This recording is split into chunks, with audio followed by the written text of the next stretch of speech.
Hey everyone, welcome back to the channel. Today we're talking about the some 1965 and 1966 Washington quarters are rare because a few were made with special errors or on silver planchets. These mistakes make them very valuable, sometimes worth thousands or even over $50,000. Checking your old quarters could surprise you, as one of these hidden treasures might be sitting in your pocket. A coin from the United States that many people believe can be worth a lot of money.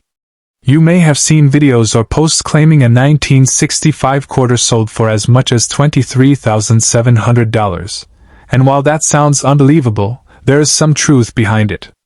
But before we jump into the big numbers, let's look at what this coin is, why it matters, and what actually makes certain 1965 quarters valuable. The 1965 Washington quarter looks just like the regular Washington quarters we use today, with George Washington on the front, which is called the obverse, along with the words Liberty, Indiana God We Trust, and the date 1965. On the back, called the reverse, there's an eagle with open wings, along with United States of America, E pluribus unum, and $quarter. This coin has a face value of 25 cents, and most of the time, that's exactly what it's worth. But collectors always look for coins that are rare, unusual, or in excellent condition, and that's where the 1965 quarter becomes interesting. The year 1965 was a major turning point for U.S. coinage. Before this year, quarters were made of 90% silver. But because the price of silver was rising and people were hoarding coins, the U.S. Mint stopped making silver quarters in 1964 and switched to a new composition beginning in 1965. The new quarters had a copper core with a copper-nickel outer layer. These are called clad coins, and they contain no silver at all. Because this change was so big, and because the mint was under pressure to make huge amounts of coins, a few unusual mistakes happened. Before we get to those mistakes, it's important to know that in 1965, the mint also removed mint marks from all coins. A mint mark is a letter that tells you where the coin was made, like D for Denver or S for San Francisco. But between 1965 and 1967, the mint didn't put any mint marks on any coins. So if your 1965 quarter has no mint mark, that is normal, not rare, and not an error. The mint also made more than 1.8 billion 1965 quarters, which means they are extremely common. Most of the ones you find in pocket change today are worth only face value, or maybe 50 cents to $1 if they are in nicer condition. However, there are a few types of 1965 quarters that are worth much more, and that's where the high prices come in. One of the biggest reasons a 1965 quarter can be valuable is if it was accidentally struck on a silver planchet. A planchet is the blank piece of metal a coin is made from. During the switch from silver to clad coins at the mint, a few leftover silver planchets from 1964 were still in the coin presses, and they accidentally got struck with the new 1965 design. These rare silver 1965 quarters look like normal coins at first, but they weigh more and have a different sound when dropped. A silver quarter weighs 6.25 grams, while a normal clad 1965 quarter weighs only 5.67 grams. These coins are incredibly rare, and one of them sold for over $23,500, which is where the number $23,700 comes from. This is not something you will find often, but it is real. Another type of rare 1965 quarter is one struck on the wrong planchet entirely. For example, a quarter might be struck on a penny planchet, a nickel planchet, or even on a planchet meant for a foreign coin. When this happens, the coin may look too small, too light, the wrong color, or missing parts of the design. These wrong planchet errors can sell for hundreds or even thousands of dollars depending on how unusual they are. Some bring $1,000, $2,000, or even more. There are also simpler errors that can bring good money. One is an off-center strike, where the design is not properly centered and part of the coin is blank. If the date is still visible and the off-center strike is large, these can sell for $100 or more. A more dramatic off-center example can even bring $200 or $300. Another error is a clipped planchet, where part of the coin is cut off, making it look like a bite was taken out of it. These usually sell for around $30 to $80, sometimes more if the coin is uncirculated. Another interesting error is a missing clad layer. A 1965 quarter has a copper core and a copper-nickel outer layer, but sometimes one of those layers is missing. When that happens, the coin may look copper-colored on one side. These can bring $60 to $150 or more depending on condition. And of course, there are doubling errors, where letters or numbers appear doubled.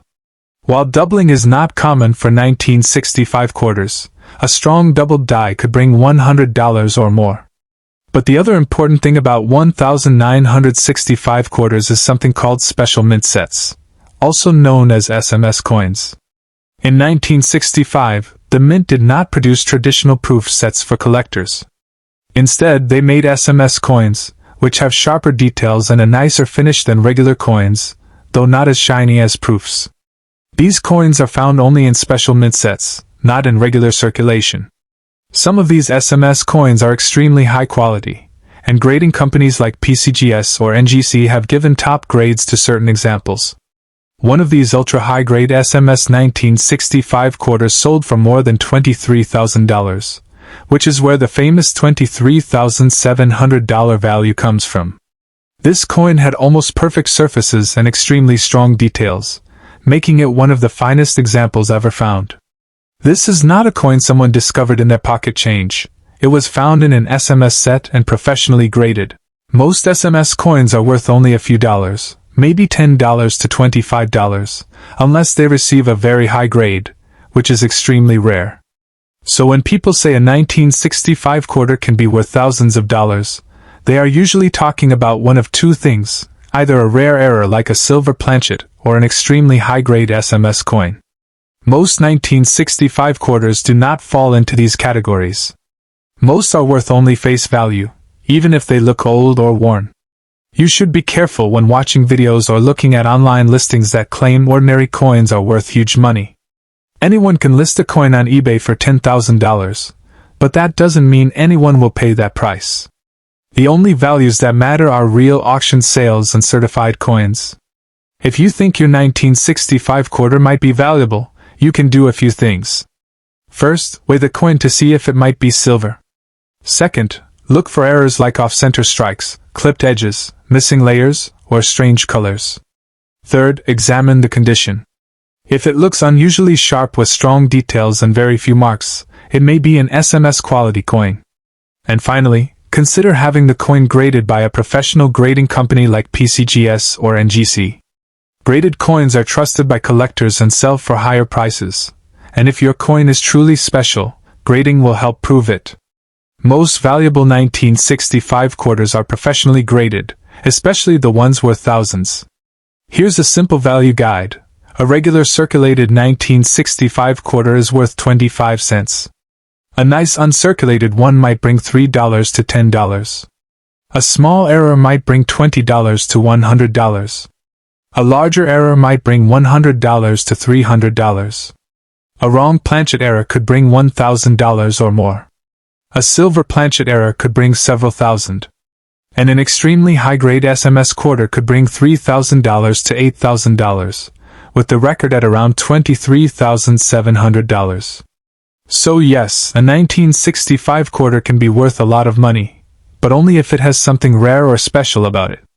Most do not. As always, check your change, do your research, ask experts, and be careful with false claims online.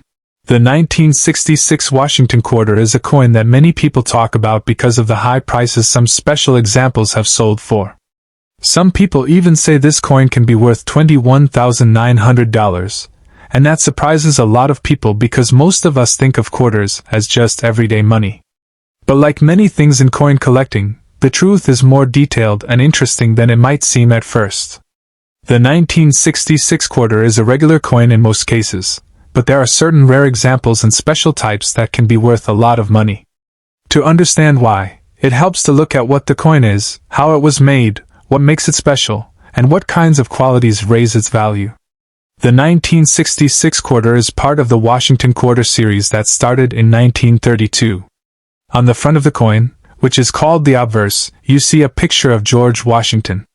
Above his head is the word liberty, and to the left of his face is the phrase "In God We Trust." On the back of the coin, which is called the reverse, there is an eagle with its wings open, standing on arrows with olive branches underneath. The top says United States of America, and the bottom says $quarter. The design is the same as other quarters made during that time, so nothing about the artwork itself makes the 1966 quarter rare or special. Most people do not think twice about a quarter because its value is 25 cents. You can buy gum, use it for parking, or put it in a vending machine. But collectors look at coins differently than the average person. They look at how rare a coin is, how well it was made, how much wear it has, and whether it has any unusual features or errors. Some coins are extremely common, and others are extremely rare. Sometimes a tiny mistake from the mint can make a coin worth far more than its face value. Sometimes even a normal-looking coin can be worth a lot if it is in almost perfect condition and has been graded by experts. The year 1966 was a very unusual time for U.S. coin production. The United States was dealing with a coin shortage and rising silver prices. Before 1965, quarters were made of 90% silver. But starting in 1965, the U.S. Mint changed the metal to copper and nickel so that coins would be cheaper to make and easier to produce in large numbers. The 1966 quarter, like the 1965 and 1967 quarters, has no silver at all. Instead, it has a copper core on the inside and a nickel layer on the outside, which gives it a shiny silver color even though it contains no silver. Some people still believe the 1966 quarter has silver in it, but it does not. Another unusual thing about the 1966 quarter is that it has no mint mark. Normally, coins show where they were made. A D means Denver, an S means San Francisco, and a P, or no mark usually means Philadelphia. But during 1965, 1966, and 1967, the Mint removed all mint marks from coins to try to discourage people from saving coins instead of spending them. Because of this, every 1966 quarter has no mint mark. This is normal and not an error. Some people think their coin is rare because it lacks a mint mark, but in this case, that is simply how all of them were made. One important thing that affects value is the condition of the coin. If a coin has been used for years and has scratches, dents, or worn-down details, that coin is called circulated. Most 1966 quarters found in pockets, drawers, or old jars are in circulated condition. These circulated coins are usually worth only their face value of 25 cents, and sometimes a little more, maybe around 50 cents, or $1 if they look nicer than average. But even nice circulated coins are still very common. A coin that has never been used is called uncirculated. These coins still have their original shine and crisp details. Uncirculated 1966 quarters are worth more than worn ones, but they are not extremely rare. Many people saved rolls of quarters from this time period, so uncirculated coins exist in large numbers. An uncirculated 1966 quarter might be worth around $5 to $10, depending on how shiny it is and how few marks it has. However, there is a big difference between a normal uncirculated coin and a top-graded coin. Coin grading companies like PCGS and NGC look at every tiny detail and give the coin a grade. The highest grades, such as MS67, MS68, or MS69, are extremely hard to get. A coin with almost no marks, perfect luster, and flawless surfaces can be worth hundreds or thousands of dollars because collectors know how rare such a perfect example is. This is where the very high values come from, including the famous 1966 quarter that sold for $21,900. That coin was not an ordinary quarter. It was an extremely high-grade special mint set coin with outstanding quality. Another reason some 1966 quarters can be worth a lot of money is because of errors. Errors happen during the minting process and can make a coin unique. One of the most valuable types of errors is a wrong planchet error. A planchet is the blank metal disc that the coin is struck on. If a quarter was accidentally struck on a penny or nickel planchet, it will look strange because it is the wrong color, the wrong weight, or the wrong size. These wrong planchet coins can be worth hundreds or even thousands of dollars if they are confirmed to be real by a grading service. Another interesting type of error is an off-center strike. This is when the coin is not placed correctly under the machine that stamps the design. The design might be shifted to one side, and part of the coin might be blank. A small off-center strike might be worth around $20 to $50, but a large off-center strike with the full date visible can be worth $100 to $300 or more. There are also clipped planchet errors. This happens when part of the coin is missing because the metal strip used to make blanks overlap during cutting. A clipped planchet looks like someone took a bite out of the coin. These clips can be small or large, and depending on the size, they can be worth around $30 to $100. Another error is a missing clad layer. The 1966 quarter is made from layers of metal. If one of the outer layers is missing, the coin may appear copper-colored on one side or both. Missing clad layer errors are noticeable and interesting to collectors. They usually sell for around $75 to $200 depending on how much of the layer is missing and how nice the coin looks. There are also doubled die coins, where part of the design looks doubled because the die struck it slightly off during the creation process. There are no famous or major doubled dies known for 1966 quarters, but if a strong doubled die were discovered, it would become very valuable. Even a minor doubled die can bring extra value if collectors consider it interesting enough. Another important thing to understand about 1966 quarters is the role of special mint sets, also called SMS sets. Because the U.S. Mint did not make regular proof sets during 1965, 1966, and 1967, they made SMS sets instead. These coins have a better strike, cleaner surfaces, and more detail than regular coins made for circulation. SMS coins look almost like proofs, but they are not quite the same.